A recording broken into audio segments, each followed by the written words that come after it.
deny you, knowing him, you betrayed. Tell us, are you the Christ, the Son of God? A silence is spreading across everything you thought you understood about Jesus. And this time, it feels different. He is no longer just a teacher moving through crowds, no longer just a voice that calms storms.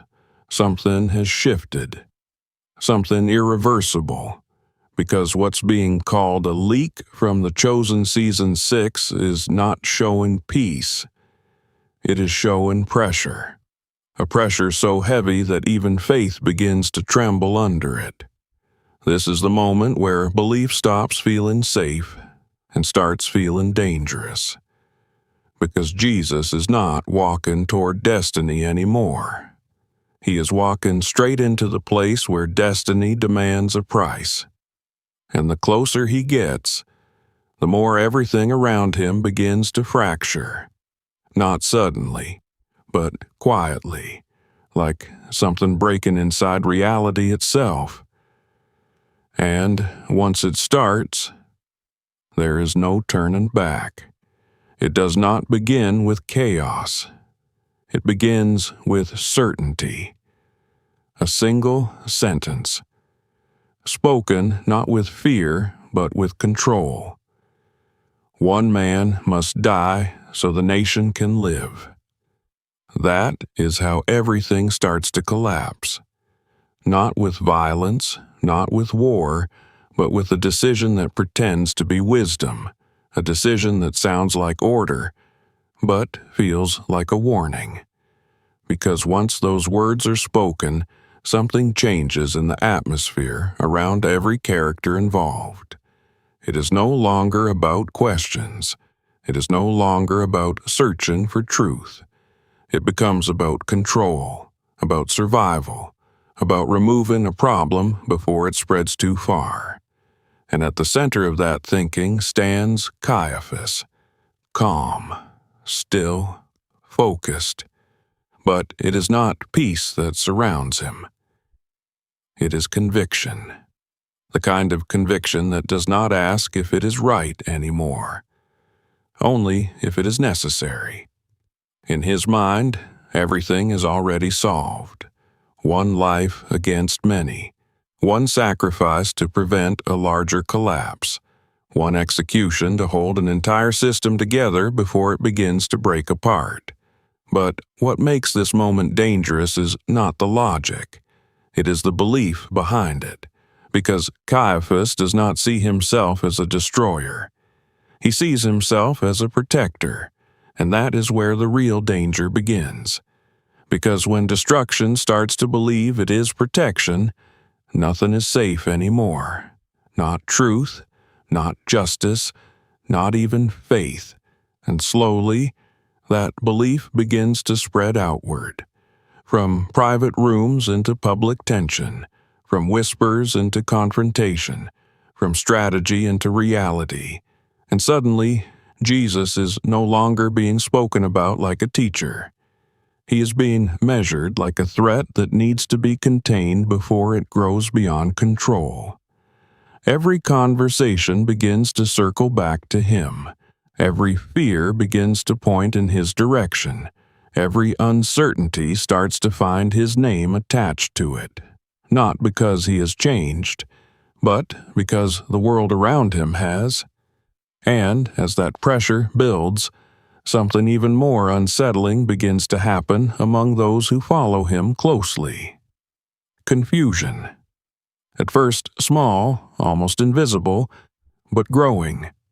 Because how do you follow someone who is being treated like a danger by the very systems that claim to protect truth? How do you hold on to faith when faith itself is being questioned as a liability? The disciples begin to feel it first in silence, in pauses that last too long, in glances that avoid certainty, in questions that no one dares to finish out loud. And beneath all of it, one truth begins to form slowly, painfully. Something is coming, not later, not someday, but now. and it is already in motion. Because while Caiaphas believes he is making a decision, history is already treating it like something far bigger. Not a plan, not a debate, but a turning point that cannot be reversed once it fully begins. And in the middle of that turning point, Jesus remains present, not resisting, not escaping, not stepping away from what is forming around him. Almost as if the path tightening around him is not something he is avoiding, but something he is walking into on purpose, and that is what makes everything heavier. Because now the question is no longer about what others will do to him. The question becomes why he is still walking forward anyway, and in that silence, the shift becomes complete. The pressure does not explode all at once. It tightens, slowly, like a rope pulled inch by inch until breathing starts to change. Inside the city, the name of Jesus is no longer spoken with curiosity. It is spoken with calculation. Every mention carries weight. Every sentence feels like it is leading toward something irreversible. And then comes the question that changes everything. Are you the Christ, the Son of God? It does not sound like a search for truth. It sounds like a test already designed to fail him, a question shaped not to understand him, but to corner him. Because once that question is asked, there is no neutral answer left. If he says yes, it becomes a threat. If he stays silent, it becomes suspicion. If he speaks differently, it becomes evidence. There is no exit anymore. Only interpretation, and interpretation is dangerous when power is listening. Around him the atmosphere hardens, faces tighten, voices lower. It is no longer a discussion between people trying to understand something divine. It is a system trying to classify something it cannot control. And systems do not like what they cannot categorize. Because what cannot be categorized cannot be contained. So the pressure increases, not through violence yet, through certainty, through the quiet decision that something must be resolved before it spreads further. And in that space, Caiaphas remains steady, not emotional, not uncertain. He is not reacting anymore. He is executing a conclusion he already believes is correct. One man must die so the nation can live. That thought is no longer just an idea in his mind. It is becoming direction. And direction always moves forward, even when everything else resists it, even when truth stands in the way. Even when faith itself feels like it is being pulled apart. Because at this point, the decision is no longer about Jesus as a person. It is about what he represents. A growing movement. A belief that does not follow structure. A voice that does not ask permission to be heard. And that is what makes him dangerous in their eyes. Not violence, not rebellion, but influence. And influence spreads faster than control can contain it. Meanwhile, something else is breaking quietly among those closest to him. The disciples are no longer walking in confidence. They are walking in questions they don't say out loud. Every miracle they witness now feels like it belongs to a different time. A time when things made sense. A time before tension replaced clarity. Before silence started to feel heavy. Before every step forward started to feel like it was leading toward something unknown. They still follow. But following is no longer simple. It now carries weight. Because following him is starting to mean standing against everything around them. And not everyone is ready for that. Not everyone is sure they should be. That doubt does not appear as betrayal at first. It appears as fear. Fear of consequences, fear of being seen, fear of being connected to something that is now under judgment. And fear, once it enters belief, begins to change it from the inside. Slowly, quietly, without warning. And somewhere, in that growing uncertainty, a different presence begins to form in the background. Not loud, not visible yet, but felt. A shift in loyalty that has not fully revealed itself. A decision that has not been spoken out loud, but is already forming in silence. Because betrayal never begins with action. It begins with justification. A belief that something larger requires sacrifice. That something difficult must be done for a reason that feels necessary. And that is where everything starts to fracture. Not at the surface, but underneath trust itself. And as the tension between authority and truth deepens, Jesus remains at the center of it all, not moving away, not breaking under pressure, just standing within it. As if the storm forming around him is not something he is afraid of, but something he already understands completely, and that understanding makes everything even more unsettling. Because when one side is reacting and the other side is not, it no longer feels like a conflict. It feels like something already decided. It does not start with violence. It starts with distance, a distance that no one can clearly explain, but everyone begins to feel, the way conversations shorten, the way eye contact lasts half a second too long, then disappears. The way trust no longer feels like something solid, but something fragile, like it could break just by speaking too loudly.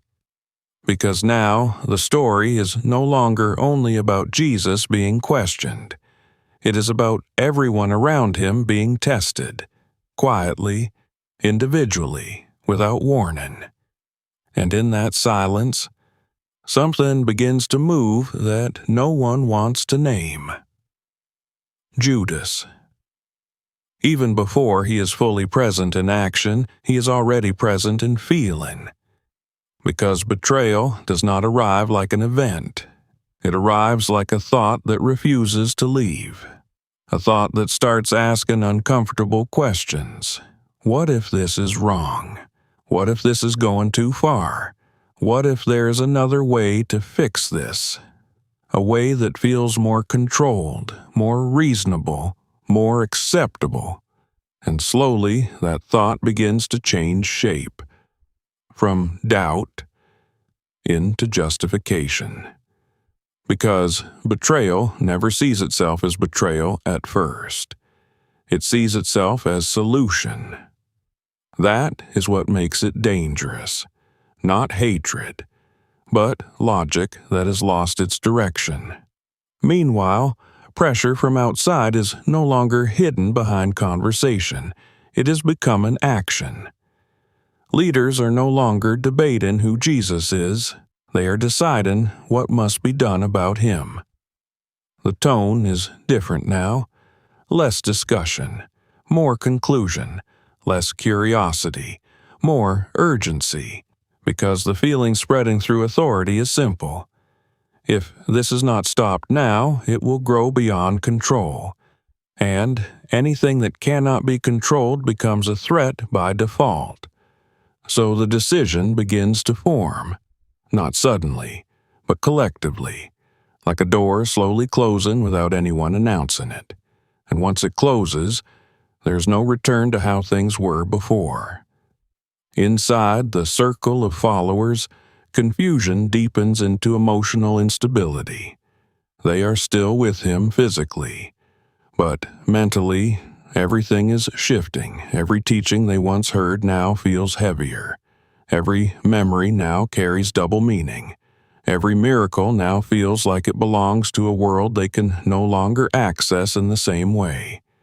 Because belief is no longer protected by clarity. It is now surrounded by fear. And fear changes how memory works.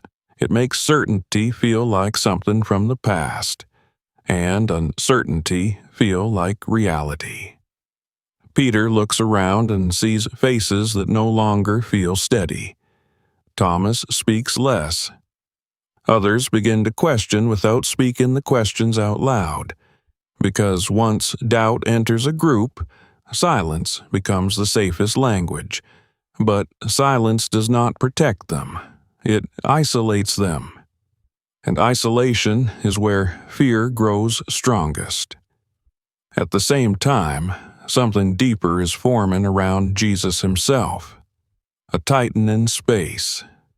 Not physical yet in full force, but social, political, relational. Like every direction is slowly being sealed off. Not by accident, but by design. And still, he does not step away. That becomes the most difficult part for everyone to understand, because any normal person would leave, would avoid confrontation, would step back before the pressure becomes too heavy. But he does not. He continues forward, into conversations that are becoming more dangerous, into spaces where every word is being measured, into a moment where even the presence itself is being judged.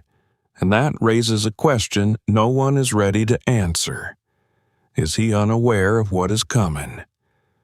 Or is he fully aware and still choosing to walk into it?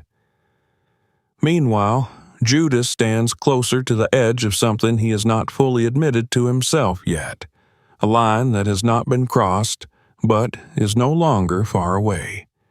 He is no longer just observing events. He is beginning to interpret them. And interpretation is the first step toward action, because once someone believes they understand the greater need, they begin to believe the difficult choices are just justified. Even irreversible ones, especially irreversible ones. And that is where the silence becomes dangerous, because nothing is being announced, nothing is being revealed, but everything is already moving underneath the surface, like a storm forming where no one is looking. And the closer it gets, the quieter everything feels. Not because nothing is happening, but because something important is about to break into reality. And no one is ready for how fast it will happen once it begins. There is a point where silence stops feeling like peace and starts feeling like warning. That moment arrives quietly. No announcement, no clear turning point, just a shift in atmosphere that makes everything feel slightly unreal, like the world is holding its breath and refusing to let it go. Jesus is still moving forward. But now every step feels watched, measured, recorded in the minds of people who have already decided what he is before he even speaks. Because the decision about him is no longer forming. It is already forming. What remains now is execution of that decision in reality, and reality always moves slower than intention, until suddenly it doesn't. Inside the governing circles, fear has become structure. Not emotional fear, strategic fear. The kind that turns into plans, discussions, and outcomes. The kind that removes hesitation completely. One idea continues to return again and again. If he is allowed to continue, everything will change. If everything changes, control is lost. If control is lost, the system breaks. And systems, once they believe they are at risk, do not pause to reconsider morality. They move toward survival, and survival always finds justification. So the decision tightens further. Not spoken as cruelty, but framed as necessity. A removal disguised as protection. A sacrifice disguised as balance. And in that framing, something sacred becomes something disposable. At the same time, among the followers, reality is beginning to fracture in a different way. They are no longer just confused. They are conflicted, because they are standing between what they have experienced and what they are now being told implicitly through fear, tension, and silence. Everything they believed about Jesus is being challenged not by argument, but by pressure. And pressure does not need words to change people. It only needs time. Peter feels it first in instinct, that uneasy sense that something irreversible is approaching too quickly. Others feel it in hesitation, in the way they stop speaking fully, in the way they start watching instead of following, in the way faith no longer feels like movement, but like waiting, and waiting is where fear grows strongest, because waiting removes control, and humans do not handle lack of control easily, especially when the stakes are this high. Meanwhile, Judas is no longer standing at a distance. He is closer now, not physically alone, but internally separated. From certainty. From clarity. From the version of truth he once held without question. Something inside him is shifting into calculation. Not chaos, calculation. And that is far more dangerous. Because calculation always tries to find the least harmful outcome inside impossible situations. But impossible situations do not offer clean outcomes, only consequences, and consequences always come later. Not when the decision feels justified, but when it becomes real. The pressure around Jesus continues to tighten. Not through a single moment of confrontation, but through accumulation. Every interaction becomes heavier. Every silence becomes longer. Every space around him becomes narrower, until it feels like the world itself is slowly guiding him toward one unavoidable point. And still, he does not turn away. That stillness becomes unbearable for those watching, because it no longer looks like uncertainty. It looks like acceptance, not passive acceptance, but intentional movement toward something that others are trying to avoid. And that creates a fear that cannot be explained easily, because people fear what they cannot control. But they fear even more what does not resist control at all. Inside the leadership, the final shape of the decision begins to form, not as an idea anymore, but as action waiting for timing, arrest, containment, removal, words that now carry less emotional weight than before, because repetition has stripped them of hesitation. And once language loses hesitation, action becomes easier, almost automatic.